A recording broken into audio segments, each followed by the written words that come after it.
Hello बच्चों। आज तक की क्लास में हम लोगों ने हाइगेन का सिद्धांत और हाइगेन का तद्वितीयक तरंग सिद्धांत यानी हाइगेन्स वेव थ्योरी और हाइगेन्स थ्योरी ऑफ सेकेंडरी वेवलेट्स पढ़ा था। उसके बाद हम लोगों ने देखा था कि light of reflection of light और रिफ्रैक्शन ऑफ लाइट का एक्सप्लेनेशन भी हाइगेन्स की थ्योरी के हिसाब से हो सकता था। इसका बेसिक मतलब ये हुआ कि लाइट के बारे में जो कुछ हाइगेन्स की थ्योरी थी, क्रिश्चियन हाइगेन्स की थ्योरी थी, वो थ्योरी सही है।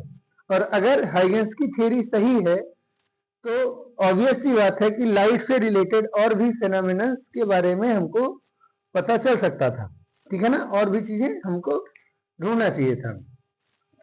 अब हुआ क्या कि इसी से रिलेटेड एक फेनोमेना सन 1804 में थॉमस यंग नाम के एक वैज्ञानिक ने डिस्कवर किया और उन्होंने पाया कि लाइट एक ऐसा बिहेवियर शो करता है जो सिर्फ और सिर्फ वेव करते हैं, यानी कि रे ऑफ लाइट रे नहीं करते, पार्टिकल्स नहीं करते, यानी ऐसा बिहेवियर जो सिर्फ और सिर्फ कौन रिप्रेजेंट करते हैं, वेव्स यानी तरंगे रिप्रेजेंट करती हैं। और उस पर्टिकुलर बिहेवियर का नाम है इंटरफेरेंस। तो आज की हमारी क्लास स्टार्ट होगी और वो हमारी क्लास का बेसिक टॉपिक क्या है, इंटरफेरेंस। आइए समझते हैं कि इंटरफेरेंस क्या होता है। हिंदी में इसे कहेंगे व्यतिकरण। तो आइए समझते हैं कि व्यतिकरण यानी इंटरफेरेंस क्या होता है।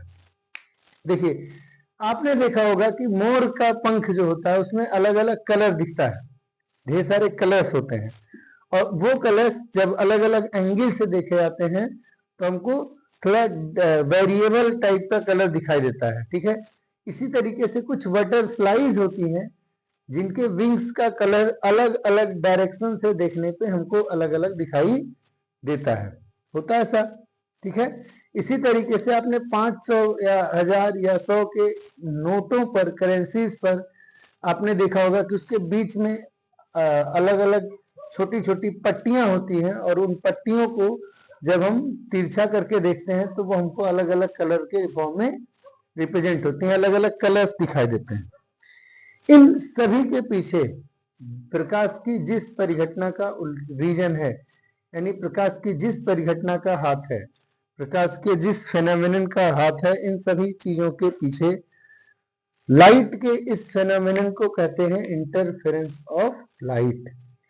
इंटरफेरेंस समझने से पहले आप एक सिंपल सा बेसिक एग्जांपल समझिए कि अगर हम कभी तालाब में 2 पत्थर फेंकें तो वो पत्थर हमको ऐसे ऐसे, उस पत्थर की वजह से जो डिस्टर्बेंस है वो हमको ऐसे फैलती हुई दिखाई देती है, एक वेव का, एक पत्थर का।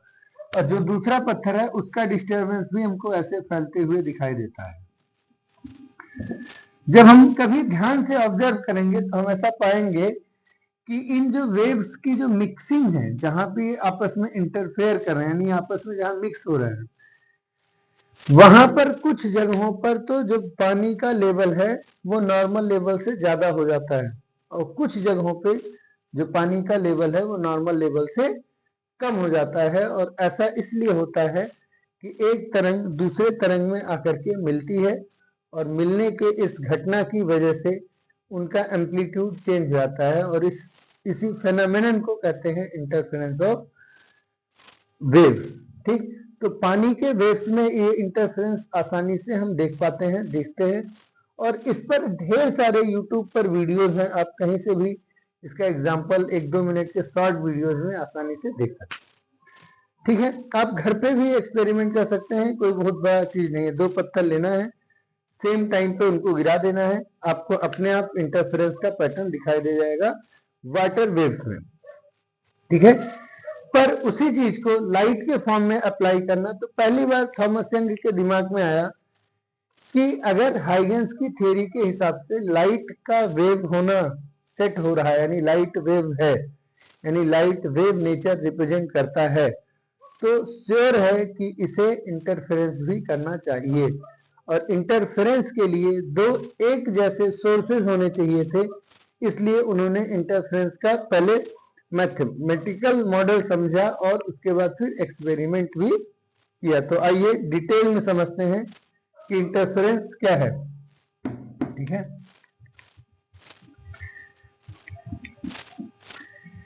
सबसे पहले समझते हैं कि इंटरफेरेंस को हम डिफाइन कैसे करें। तो देखिए, इंटरफेरेंस वर्ड का मतलब है इंटरफेयर करना, यानी एक दूसरे के मामले में, एक दूसरे के रास्ते में आना, एक दूसरे में मिलना, क्या कहलाता है? इंटरफेयर करना। और न सिर्फ मिलना बल्कि उनके बिहेवियर्स को भी क्या करना? चेंज करना, क्या कहलाता है? इंटरफेयर करना कहलाता है। लाइट के केस में इंटरफेरेंस क्या है? The phenomenon of light due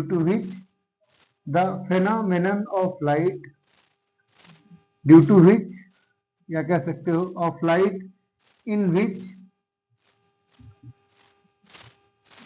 ठीक, टू और more than two waves meet with each other in space and their intensity got redistributed. तो अगर हम इसको और सिंपल भाषा में कहें, क्या कह सकते हैं?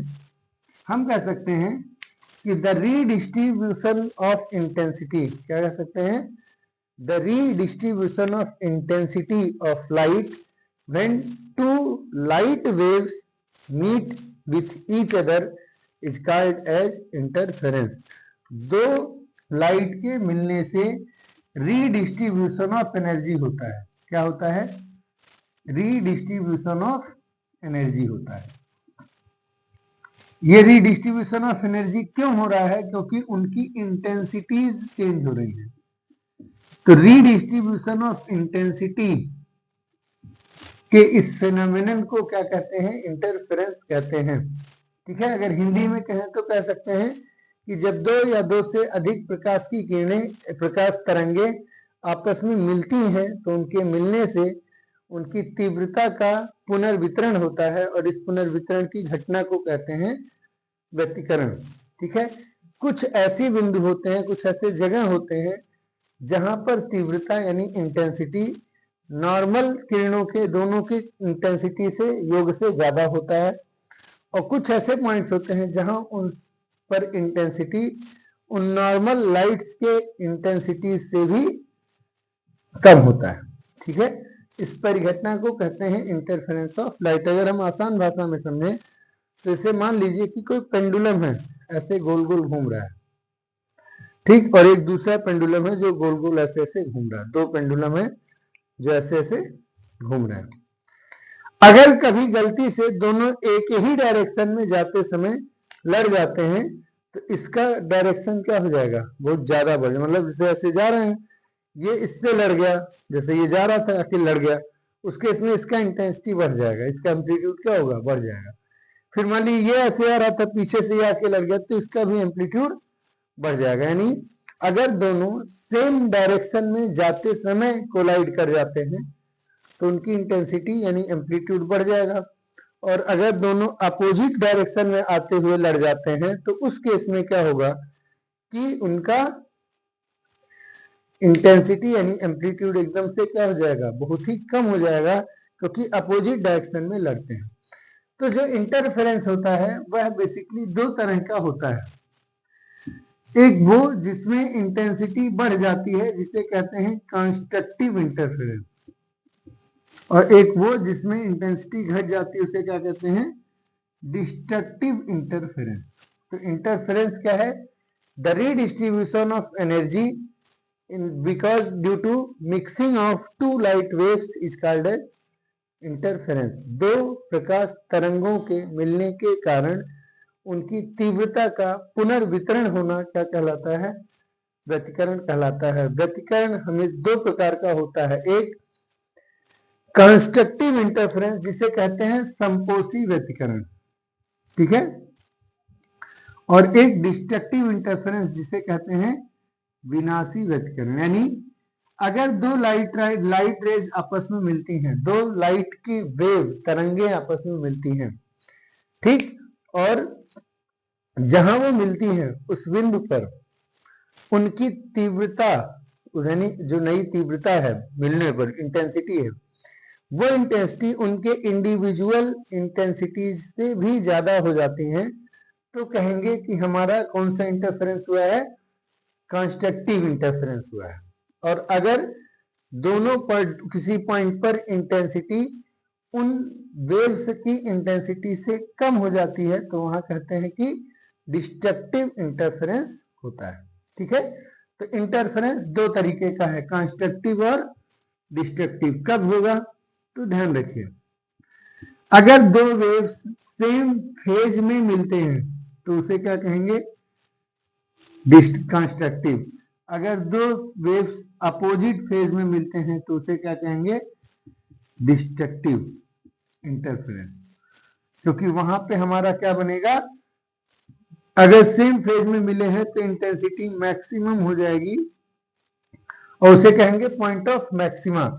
ठीक, और अगर इन दो लाइट वेव आपस में अपोजिट यानी विपरीत फेज यानी कला में मिलते हैं, फेज को हिंदी में कहते हैं कला, तो अगर अपोजिट कला में मिलते हैं, विपरीत फेज में मिलते हैं, तो उस केस में वहां पे इंटेंसिटी लो हो जाएगी और उसे कहेंगे मिनिमा। उस पॉइंट को क्या कहेंगे, पॉइंट ऑफ मिनिमा। ठीक, और ऐसे इंटरफेरेंस को क्या कहते हैं, डिस्ट्रक्टिव इंटरफेरेंस। तो ये हो गया उच्चिष्ट हिंदी में और ये हो गया निम्निष्ठ हिंदी में। तो कह सकते हैं कि इंटरफेरेंस दो प्रकार का होता है, एक कंस्ट्रक्टिव इंटरफेरेंस और एक डिस्ट्रक्टिव इंटरफेरेंस। अगर लाइट रेज सेम फेज में मिलती हैं तो कंस्ट्रक्टिव इंटरफेरेंस, अगर लाइट रेज अपोजिट फेज में मिलती हैं तो डिस्ट्रक्टिव इंटरफेरेंस। जैसे मान लिए दो वेव्स हैं, एक ये और एक ये, सेम डायरेक्शन में सेम तरीके से बिहेव कर रही है, सेम पॉइंट से स्टार्ट हो रही है। देखिए, इसका क्रस्ट है तो इसका भी क्रस्ट है, इसका ट्रफ है तो इसका भी ट्रफ है, इसका क्रस्ट है इसका, यानी सेम फेज में मिले। अगर ये लाइटें आपस में मिलेंगी तो जो रिजल्टेंट बनेगा उसका एम्पलीट्यूड और बढ़ जाएगा। ठीक है, तो ये हो गया इंटेंसिटी कौन, ये हो गया इंटरफेरेंस कौन सा, कंस्ट्रक्टिव यानी संपोषी व्यतिकरण। ठीक, और अगर दो लाइट रेज ऐसी हैं कि एक साइन कर्व के हिसाब से चल रहा है, एक मान लीजिए कि कॉस कर्व के हिसाब से चल रहा है या अपोजिट फेज में है, दो लाइट रेज एक दूसरे से कैसे हैं, अपोजिट फेज में। देखिए, जब इस वेव का क्रस्ट चल रहा है तो इस वेव का ट्रफ चल रहा है, जबकि यहाँ दोनों का एक साथ क्रस्ट चल रहा था, दोनों का एक साथ ट्रफ चल रहा था, दोनों का एक साथ क्रस्ट चल रहा है, दोनों का एक साथ ट्रफ चल रहा, तो इनके मिलने से इंटेंसिटी बढ़ गई, एम्पलीट्यूड बढ़ गया। जबकि यहाँ एक का क्रस्ट है दूसरे का ट्रफ है, फिर दूसरे का पहले का ट्रफ है दूसरे का क्रस्ट, यानी क्रस्ट और ट्रफ मिलते हैं, तो इस स्थिति में विनाशी व्यतिकरण होता है और जो रिजल्टेंट होगा उसकी इंटेंसिटी बहुत ही कम हो जाएगी। क्लियर है, तो कह सकते हैं कि ये कौन सा इंटरफेरेंस, ये है डिस्ट्रक्टिव इंटरफेरेंस, जबकि ये कौन सा है, कंस्ट्रक्टिव इंटरफेरेंस। ये है समपोषी व्यतिकरण, जबकि ये है विनाशी व्यतिकरण। अगर आपसे पूछे कि इसकी शर्त क्या है, तो समान कला में मिलेगा तो समपोषी, और अगर विपरीत कला में विपरीत फेज में मिलेगा तो डिस्ट्रक्टिव इंटरफेरेंस कहलाता है। क्लियर है, तो इंटरफेरेंस दो प्रकार के होते हैं, एक कंस्ट्रक्टिव और दूसरा डिस्ट्रक्टिव। जहां कंस्ट्रक्टिव इंटरफेरेंस होगा वहां सेम फेज ऑफ लाइट मिलेगी और मैक्सिमा मिलेगा यानी उच्चिष्ट मिलेगा, और जहां डिस्ट्रक्टिव इंटरफेरेंस होता है वहां मिनिमा मिलता है, वहां अपोजिट फेज में लाइटें मिलेंगी और वहां निम्निष्ठ मिलता है। क्लियर है, इतना कोई प्रॉब्लम।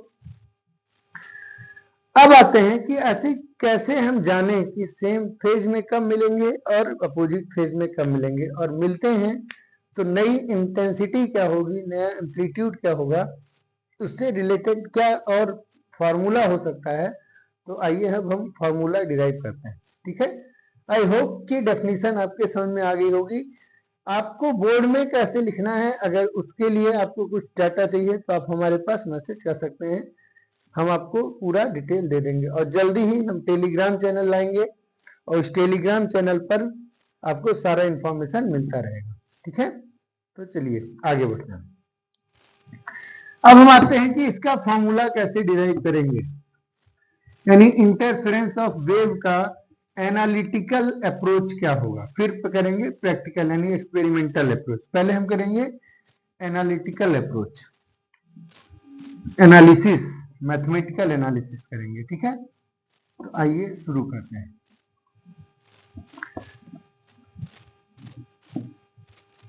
ठीक, इंटरफेरेंस का एनालिटिकल अप्रोच क्लियर है। कैसे, तो मान लीजिए कि दो वेव है, वेव मतलब तरंग, तरंग मतलब वेव, तरंग मतलब जैसे जल की तरंग, जैसे पानी का तरंग, वाटर वेव, जैसे एग्जांपल की जब हम कपड़ा ऐसे झाड़ते हैं या चादर झाड़ते हैं तो ऐसे गोल सा बन जाता है, मतलब ऐसे वक्र सा कर्व सा बन जाता है और फिर वो आगे की तरफ बढ़ता है ऐसे ऐसे, वो एक तरंग हो सकता है, ठीक है। तरंग का मतलब आप सबसे आसान भाषा में समझिए कि जल की लहर को तरंग बोल सकते हैं, वो ऐसे ऐसे चलता है ना, उसे तरंग बोल सकते हैं।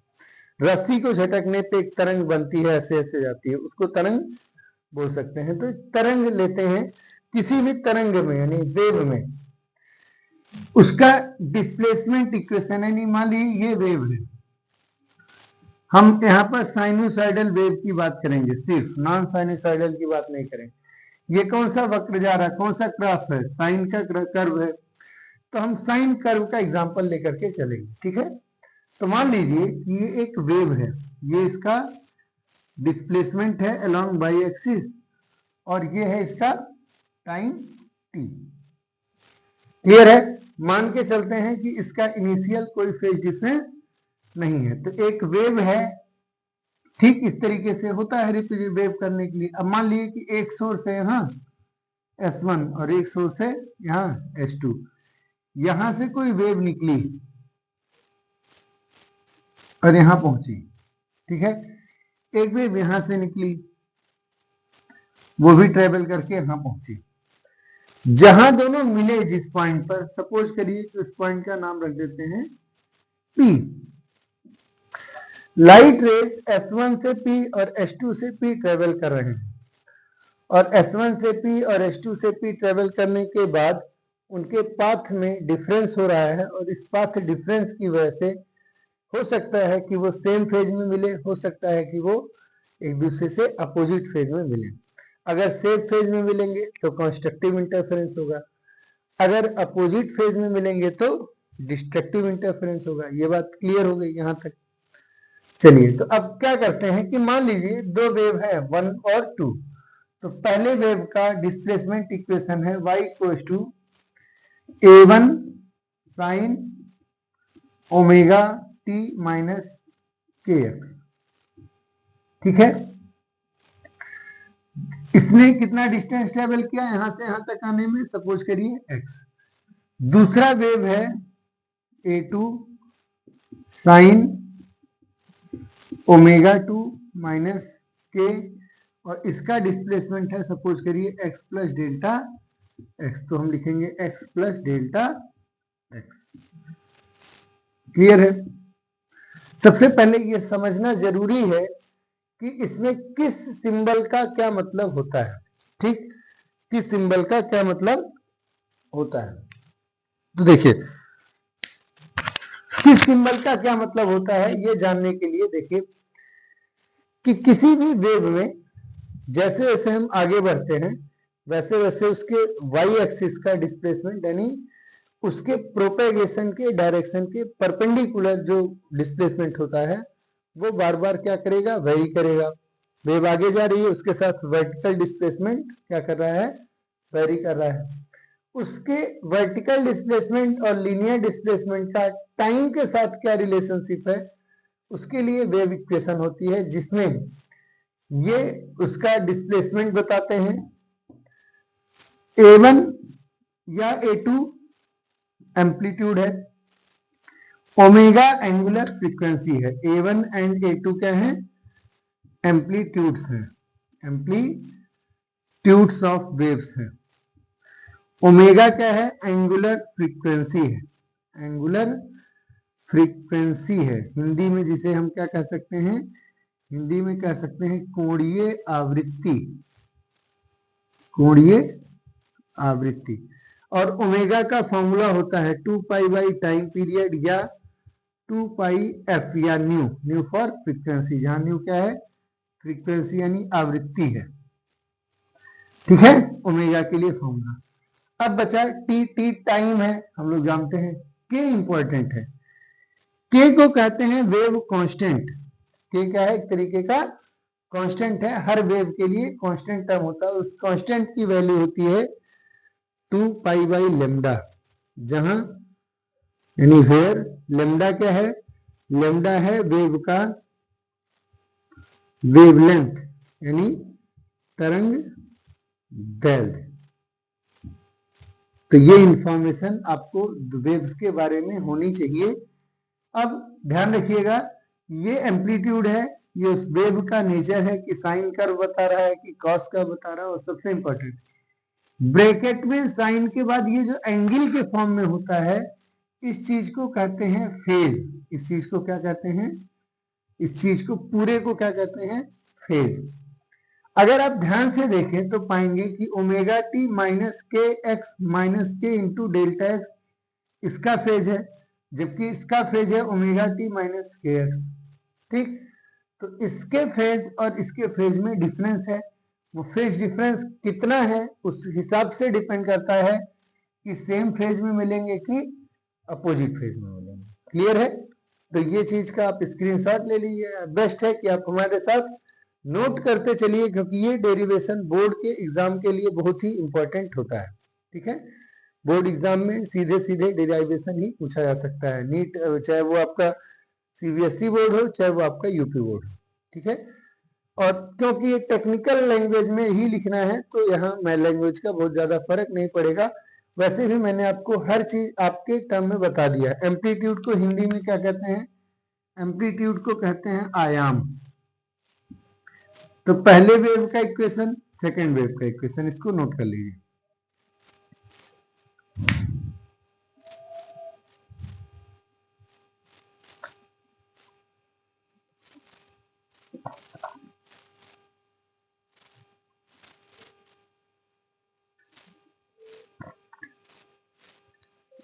हो गया बेटा, हो गया सभी का। चलिए अब आते हैं, थोड़ा इसको और डिटेल करते हैं।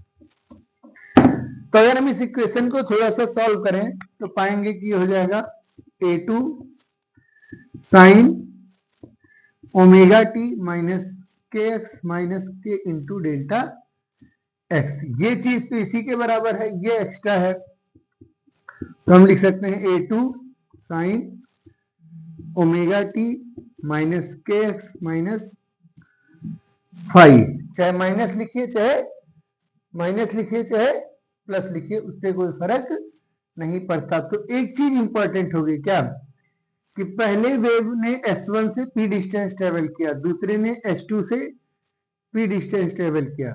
इस जर्नी में S1 से P की वैल्यू x है और S2 से P x plus delta x है।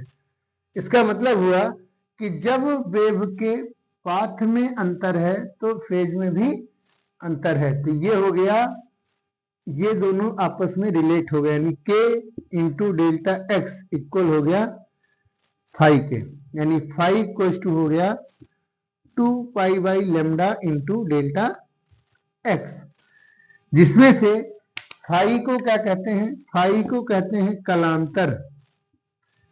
फाई क्या है, कला में अंतर, equal to 2 pi by lambda into पथांतर, यानी ये हो गया फेज डिफरेंस, फेज डिफरेंस। और ये हो गया equal to 2 pi by lambda into path difference. क्या हो गया, पाथ डिफरेंस। ये रिलेशनशिप जरूर ध्यान रखिएगा, बोर्ड आपसे यहां से सवाल बनाता है, अच्छा क्वेश्चन बनता है, और कॉम्पिटिटिव एग्जाम में ये बहुत ही इंपॉर्टेंट पॉइंट है, और आगे का सारा डेरिवेशन हमारा इसी पर बेस्ड रहेगा। तो इसको भी आप नोट कर लीजिएगा।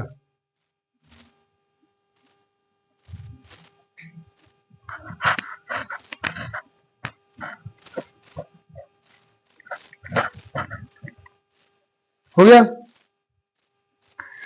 क्लियर है, ये बात समझ में आई। अब देखिए,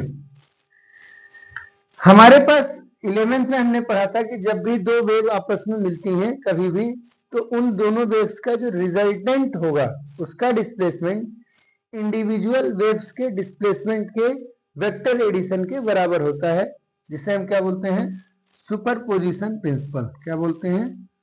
सुपरपोजिशन प्रिंसिपल,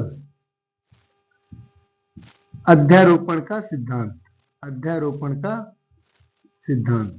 ठीक, अध्यारोपण का सिद्धांत, अध्यारोपण का सिद्धांत यानी प्रिंसिपल ऑफ सुपरपोजिशन कहता है कि the displacement of resultant vector is equal to vector sum of the individual displacement. और क्योंकि सेम डायरेक्शन में ट्रेवल कर रहे हैं तो हम प्लस ले लिए y1 प्लस y2, यानी इसको और इसको हम ऐड कर सकते हैं, तो हो गया y1 की जगह क्या लिखे, y1 की जगह लिख सकते हैं a1 sine omega t minus k x plus a2 sine omega t minus k x minus 5। Clear हो गया? ये एजिटी छोड़ के इसको देखिए, यहां से यहां तक एक पैरामीटर है और एक दूसरा पैरामीटर है। ठीक, तो हम क्या कर रहे हैं, इसको a मान सकते हैं और इसको b मान सकते हैं। ठीक है, तो ये हो गया sine a minus b, sine a minus b, और साइन a माइनस बी का फॉर्मूला होता है sine a cos b minus sine b sine b sine b और कॉस a। क्लियर है? बात समझ आई? अगर प्लस होता तो यहाँ प्लस लिखते, माइनस है तो यहाँ माइनस लिखा हो। ठीक, तो इस पर्सपेक्टिव से ये हो गया साइन एक वैल्यू इंटू कॉस दूसरी वैल्यू, फिर माइनस कॉस फर्स्ट वैल्यू और cos second value, sine second value, तो यानी a1 sine omega t minus k x plus a2 को ले लिए कॉमन, मल्टीप्लाई किए sine a omega t minus k x into cos b यानी कि 5 minus cos a यानी omega t minus k x into sine b यानी कि sign 5। Clear हुआ? बात समझ में आई?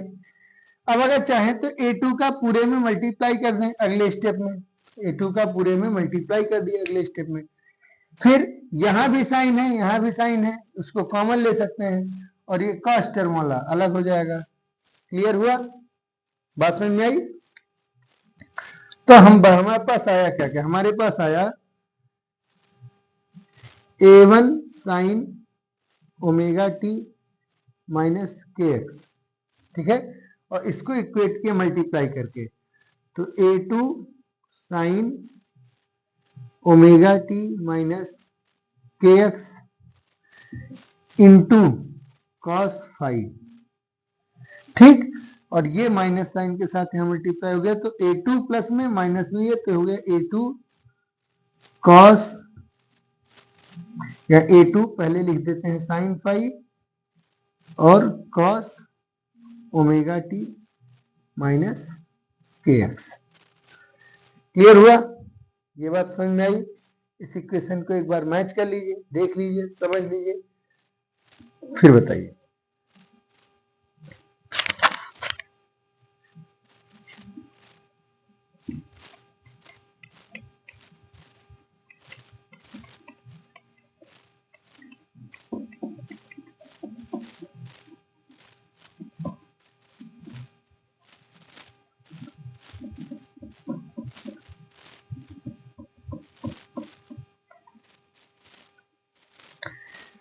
यहां तक क्लियर है?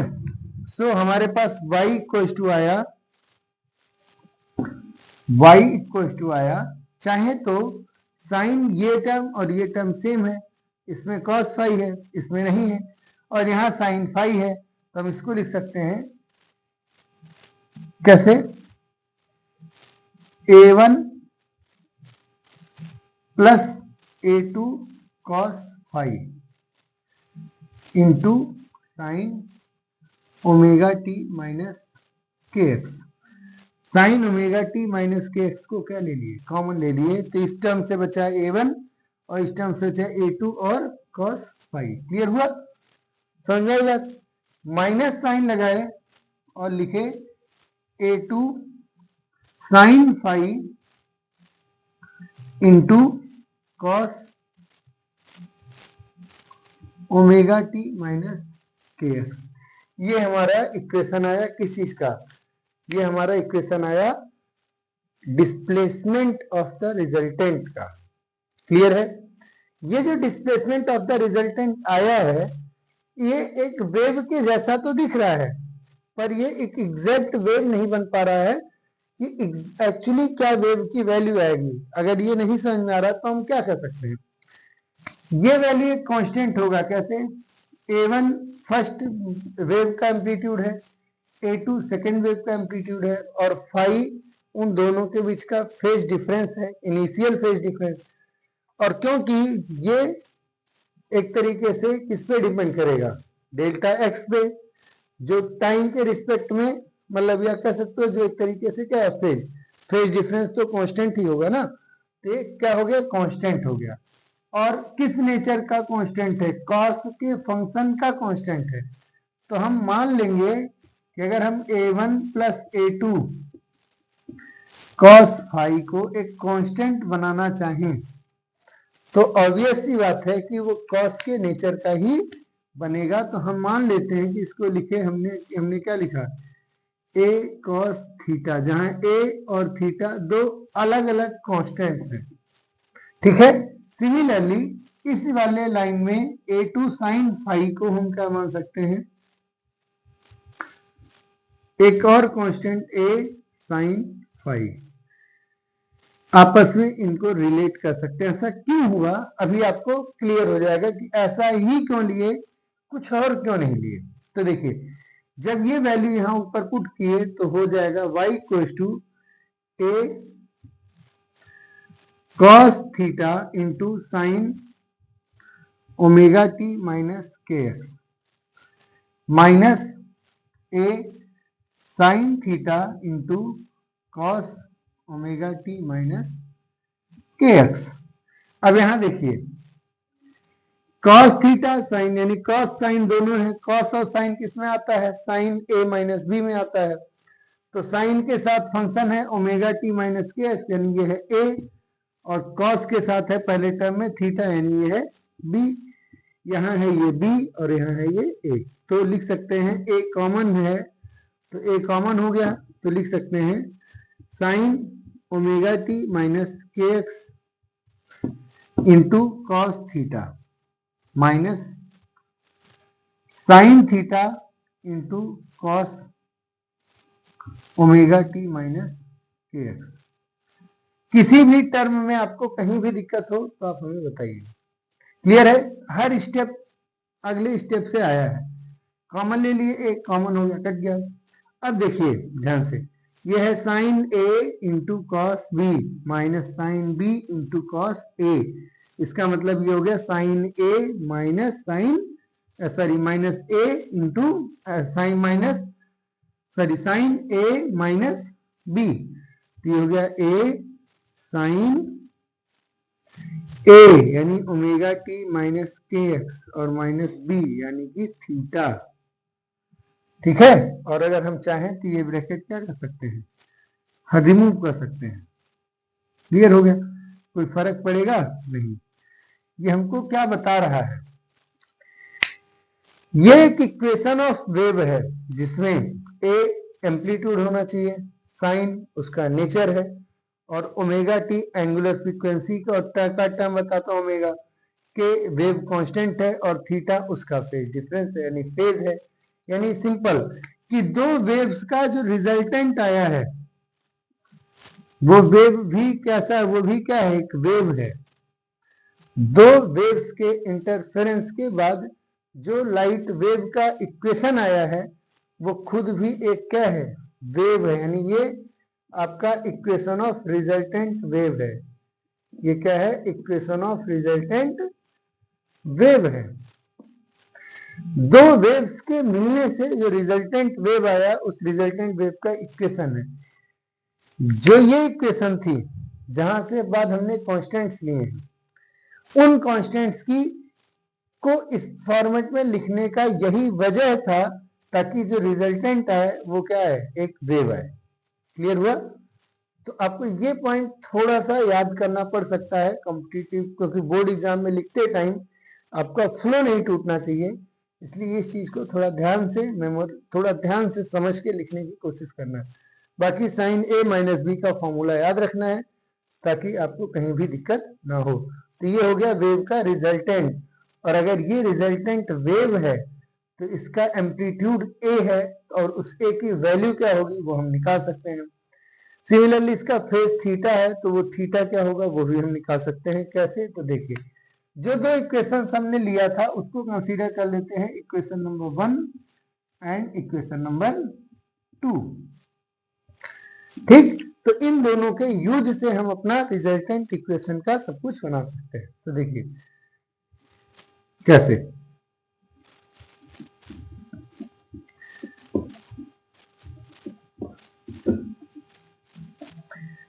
ए क्या है? ए है एम्पलीट्यूड। ए क्या है? Amplitude of resultant. तो रिजल्टेंट एम्पलीट्यूड निकालने के लिए हम इक्वेशन 1 और इक्वेशन 2 को स्क्वायर करके ऐड कर दे रहे हैं। तो ए कॉस थीटा का स्क्वायर किया गया प्लस कर दिए ए साइन थीटा के स्क्वायर का। सिमिलरली इधर भी हो जाएगा, तो हो जाएगा a1 plus a2 cos phi का whole square plus a2 sine phi का होल स्क्वायर। ठीक है, क्लियर है? इस इक्वेशन को सॉल्व करिए तो ए स्क्वायर कॉस स्क्वायर थीटा, यहाँ ए स्क्वायर साइन स्क्वायर थीटा, ए स्क्वायर कॉमन हो गया तो cos square theta plus sine square theta, जो कितना हो जाता है सभी को पता है, 10th में पढ़े थे, 1 हो जाता है। a1 का square plus a2 cos square theta, यानी a2 square cos square theta, कैसे? Sorry phi. a plus b का होल स्क्वायर का फॉर्मूला लग जाएगा, तो a का स्क्वायर प्लस सेकेंड टर्म का स्क्वायर प्लस 2ab यानी 2a यानी a1 और b की जगह a2 कॉस फाई और प्लस इस टर्म का स्क्वायर हो जाएगा a2 स्क्वायर और साइन स्क्वायर फाई। क्लियर है? अब देखिए यहाँ a2 square cos square phi है, यहाँ a2 square sine square phi है, a2 स्क्वायर कॉमन ले लिए तो बचा cos square phi plus sine square phi, जो हो जाता है 1। यहाँ 1 हो गया तो हो गया resultant a square equal to a1 square, इसका और इसका ओवरऑल वैल्यू हो गया सिर्फ a2 स्क्वायर और बचा 2a1 a2 cos phi, 2a1 a2 cos phi. ठीक, ये इक्वेशन है किसके लिए? ये इक्वेशन है इक्वेशन फॉर रिजल्टेंट एम्पलीट्यूड, यानी एम्पलीट्यूड ऑफ रिजल्टेंट वेव का इक्वेशन हो गया। एम्पलीट्यूड ऑफ रिजल्टेंट वेव के लिए हो गया equation. Amplitude of resultant wave के लिए क्या हो गया? इक्वेशन। स्क्वायर रूट कर देंगे, एम्पलीट्यूड आ जाएगा। क्लियर है? तो इस इक्वेशन का ए तो हमको मिल गया, और क्या चाहिए था? थीटा। तो थीटा के लिए हम इक्वेशन 2 को इक्वेशन 1 से डिवाइड कर देंगे। थीटा के लिए इक्वेशन 2 को इक्वेशन 1 से डिवाइड कर देंगे, यानी इक्वेशन 2 डिवाइडेड बाई इक्वेशन 1। तो बचेगा ए से ए कट गया, sine theta by cos theta हो गया tan थीटा, और इस तरफ इसमें डिवाइडेड बाई ये ऊपर वाला, तो a2 sine phi divided by a1 plus a2 cos phi. ये हो गया आपका final phase of resultant wave. यानी रिजल्टेंट वेव का फेज निकालने के लिए tan उधर भेजेंगे तो tan इनवर्स का फंक्शन आ जाएगा, जब क्वेश्चन करेंगे तो हम लोग हर चीज का मतलब समझेंगे इसको, ठीक है। तो ये हो गया रिजल्टेंट वेव का एम्पलीट्यूड और ये हो गया रिजल्टेंट वेव के इक्वेशन के लिए। ऐसा फॉर्मूला आप ऑलरेडी पढ़ चुके हैं, कहाँ, वेक्टर एडिशन में, ठीक है ना। सेम फॉर्मूला लागू हो रहा है, क्लियर है। तो एक बार चेक कर लिए, तो हम कह सकते हैं कि जब कभी भी दो वेव आपस में, लाइट वेव्स आपस में इंटरफेयर करती हैं, तो उन लाइट वेव्स के इंटरफेरेंस के बाद एक रिजल्टिंग वेव बनता है जिसके एम्पलीट्यूड का फॉर्मूला ये है, और उसके फेज के लिए इस इक्वेशन से फेज निकाला जा सकता है, जहां A1 और A2 पहले और दूसरे वेव्स के एम्पलीट्यूड है, यानी आयाम है, और फाई उनके बीच का कालांतर यानी कि फेज डिफरेंस है। इसका आप स्क्रीनशॉट ले लीजिए ताकि आप इसको लिख पाइए।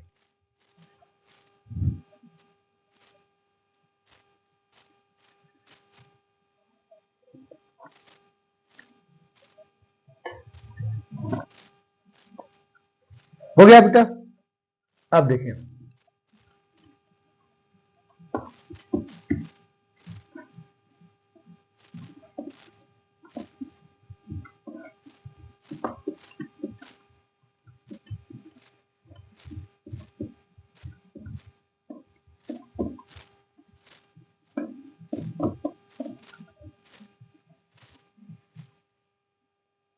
देखिए, हम लोग जानते हैं कि इंटेंसिटी ऑफ लाइट, यानी किसी भी वेव की इंटेंसिटी, स्पेशली लाइट पढ़ रहे हैं तो intensity of light is directly proportional to square of amplitude, square of amplitude. तो फर्स्ट वेव का इंटेंसिटी हो जाएगा I1 equal to some constant into उसका एम्पलीट्यूड का स्क्वायर, क्लियर है। सेकेंड वेव का इंटेंसिटी हो जाएगा सम कांस्टेंट के इनटू सेकेंड वेव का एम्पलीट्यूड का स्क्वायर। इसी तरीके से रिजल्टेंट का इंटेंसिटी हो जाएगा सम कांस्टेंट के इनटू एम्पलीट्यूड का स्क्वायर हो जाएगा। तो अगर हम इस इक्वेशन में, पूरे इक्वेशन में k से मल्टीप्लाई कर दें तो क्या मिलेगा, के ए स्क्वायर इक्वल टू के A1 स्क्वायर प्लस के A2 स्क्वायर प्लस 2 के A1 A2 और cos 5, क्लियर है। k into a square is I, k into A1 square I1, k into A2 square I2 plus 2 under root k into A1 क्या है, under root I1, तो इसको लिख सकते हैं अंडर रूट I1। कैसे, k को लिख सकते हैं under root k into under root के, ठीक। एक अंडर रूट के और A1 मिलके हो गया अंडर रूट I1, और एक अंडर रूट के और A2 मिलके हो गया अंडर रूट I2, तो under root I1 into under root I2 into cos 5।